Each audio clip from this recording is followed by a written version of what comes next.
Kompensasi adalah total pembayaran dalam bentuk tunai maupun non-tunai yang diterima pekerja atas kontribusinya pada perusahaan. Kompensasi sendiri berkaitan dengan imbalan yang diterima oleh karyawan. Tentunya, ini menjadi elemen penting bagi mereka karena besaran yang didapatkan mempresentasikan nilainya sebagai pekerja dan juga kinerjanya. Kompensasi juga bisa menjadi penentu motivasi bagi karyawan karena dapat meningkatkan kinerjanya atau justru malah membuatnya menurun. Selain itu, kompensasi juga dapat menjadi media untuk meningkatkan loyalitas karyawan terhadap perusahaan. Namun, jika tidak dikelola dengan benar, maka kompensasi bisa menjadi bumerang. Tanpa pengelolaan kompensasi yang benar, hal ini dapat menurunkan kinerja karyawan atau bahkan membuat perusahaan kehilangan karyawan tersebut. Berikut adalah beberapa tujuan dan manfaat dari pemberian kompensasi. Yang pertama yaitu mendapatkan karyawan yang kompeten untuk perusahaan dan memberikan kompensasi yang tepat. Kedua, mengendalikan biaya dalam proses perekrutan di mana perusahaan bisa mempertahankan karyawan dalam jangka waktu lama. Ketiga, dengan kompensasi yang sesuai dan transparan, karyawan dapat mempertimbangkan loyalitas dan kinerjanya untuk perusahaan. Keempat, perusahaan pun dapat mempertahankan karyawan terbaiknya tanpa harus berulang-ulang melakukan proses perekrutan karena banyaknya karyawan yang memiliki resign. Bentuk-bentuk kompensasi. Yang pertama ada upah atau gaji, kedua insentif, ketiga tunjangan, dan yang keempat fasilitas. Yang pertama ada upah atau gaji. Kompensasi utama yang paling dikenali adalah upah atau gaji. Kinerja karyawan dibayar langsung dalam bentuk uang yang disesuaikan secara berkala.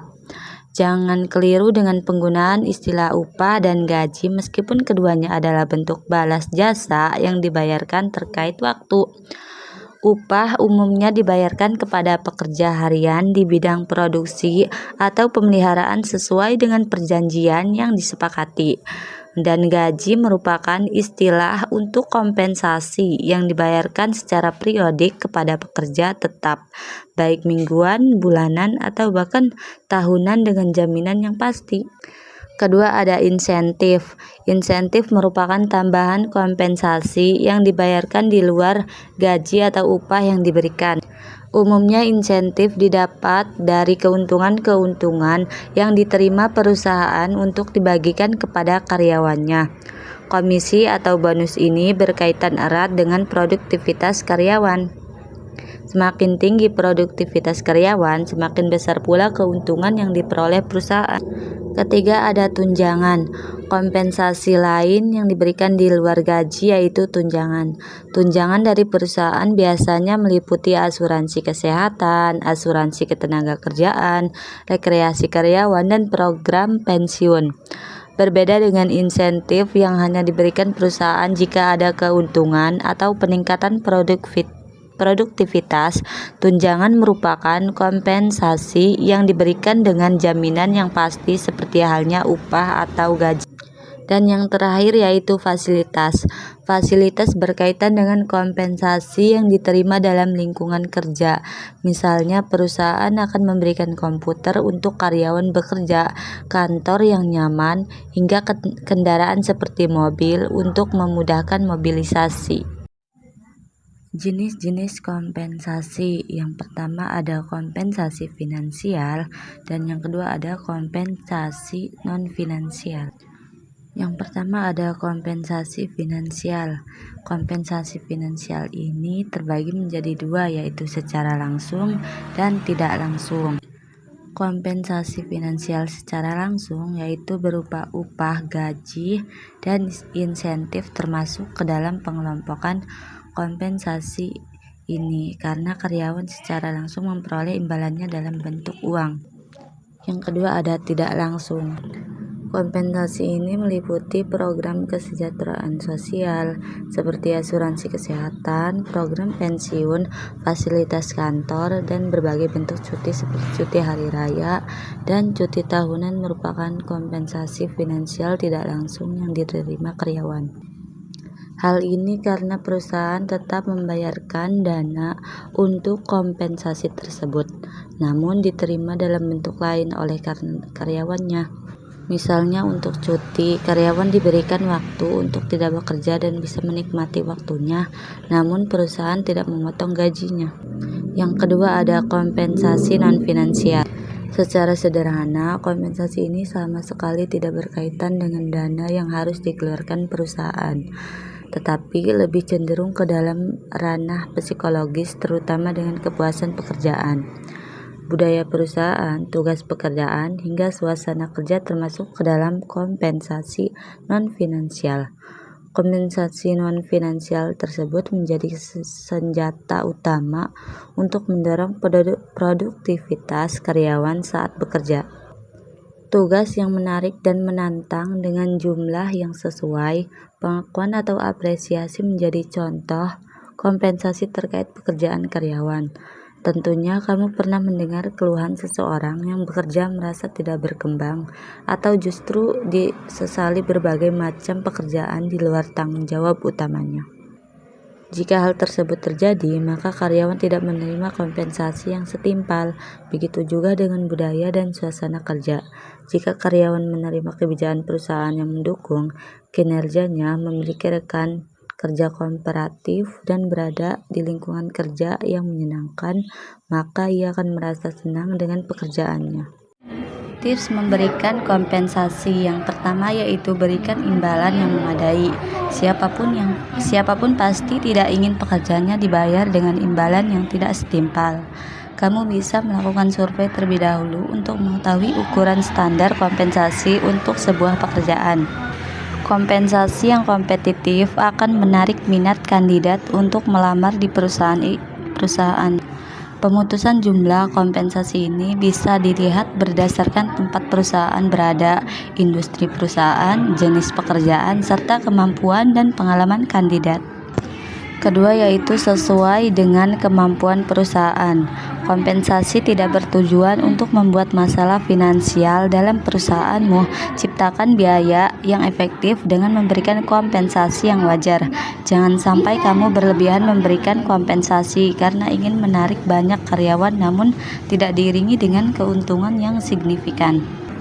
Menambah banyak karyawan tidak selamanya memberikan dampak positif. Apalagi dengan kompensasi yang tidak sesuai, maka perusahaan akan sulit untuk berkembang. Yang ketiga yaitu mengikuti peraturan yang ada. Jika kamu belum mampu memberikan gaji yang lebih dari cukup, pastikan untuk memberi kompensasi sesuai dengan peraturan. Setidaknya ikuti batasan minimal yang diberlakukan oleh pemerintah setempat. Memberikan kompensasi di bawah standar akan membuat karyawan berpikir dua kali untuk bekerja di suatu perusahaan. Yang keempat yaitu evaluasi kinerja karyawan. Kaji secara berkala kinerja karyawan minimal setahun sekali. Hal ini memudahkanmu untuk meninjau apakah gaji yang diberikan sudah sesuai dengan kinerja yang dihasilkan karyawan. Kamu dapat menilai keberhasilan karyawan dalam mencapai tujuan perusahaan dan menetapkan tujuan untuk tahun berikutnya. Jika kinerja sudah sangat baik, perusahaan bisa mempertimbangkan kenaikan gaji bagi karyawan tersebut. Karyawan pun dapat lebih termotivasi jika keuntungan yang didapat dari kinerjanya cukup jelas. Kelima, pastikan lingkungan pekerjaan yang sehat. Nah, amati apakah lingkungan pekerjaan sudah sesuai dengan apa yang ditawarkan saat kandidat melamar pekerjaan. Apakah pekerjaan yang diberikan sudah seimbang dengan kompensasi fasilitas kantor, sudah mendukung produktivitas, dan tim kerja yang sudah cukup terorganisir. Kompensasi finansial yang besar namun lingkungan kerja tidak sehat akan membuat perusahaan kesulitan dalam mempertahankan karyawan. Kompensasi menjadi komponen penting dalam manajemen sumber daya manusia perusahaan. Mengelolanya dengan efektif sangat penting untuk meningkatkan kualitas karyawan dan perkembangan bisnis. Contoh-contoh kasus kompensasi yaitu yang pertama, ex karyawan gugat KIA. karena tunggak gaji, THR, dan pesangon. Yang kedua, karyawan resign berhak dapat uang pisah dan uang penggantian hak. Dan yang ketiga ada kasus PHK PT Nestle. Kompensasi merujuk pada penggantian atau yang diberikan kepada seseorang sebagai imbalan atas kerja, layanan, atau pengorbanan yang mereka lakukan. Implikasi praktis dari kompensasi dapat bervariasi tergantung pada konteks di mana itu digunakan, tetapi beberapa implikasi umum termasuk yang pertama, membuat keputusan. Kompensasi dapat membantu membuat keputusan tentang bagaimana mengalokasikan sumber daya, seperti mengidentifikasi area di mana lebih banyak investasi atau perhatian diperlakukan. Yang kedua, mendorong kinerja dengan menawarkan kompensasi untuk mencapai tujuan atau mencapai hasil tertentu dapat mendorong individu atau tim untuk bekerja lebih keras atau lebih efisien. Ketiga, mempromosikan kepuasan karyawan. Menawarkan kompensasi yang adil dan kompetitif dapat membantu meningkatkan kepuasan karyawan dan mengurangi tingkat pergantian karyawan. Keempat, mempromosikan kesejahteraan. Dengan menawarkan kompensasi yang adil dan kompetitif dapat membantu mempromosikan kesejahteraan dan kesejahteraan karyawan yang dapat mengarah pada produktivitas yang lebih tinggi dan kinerja yang lebih baik. Kelima, mempromosikan keadilan. Dan menawarkan kompensasi yang adil dan kompetitif dapat membantu mempromosikan keadilan dan mengurangi ketidaksetaraan.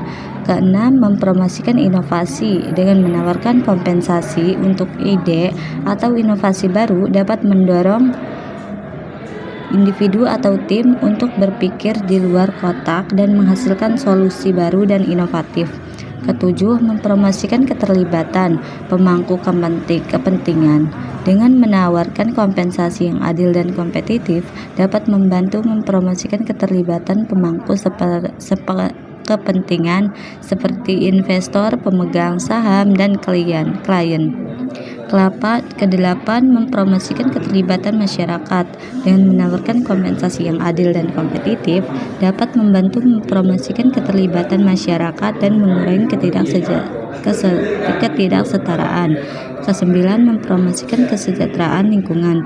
Dengan menawarkan kompensasi yang adil dan kompetitif dapat membantu mempromosikan kesejahteraan lingkungan dan mengurangi dampak negatif pada lingkungan.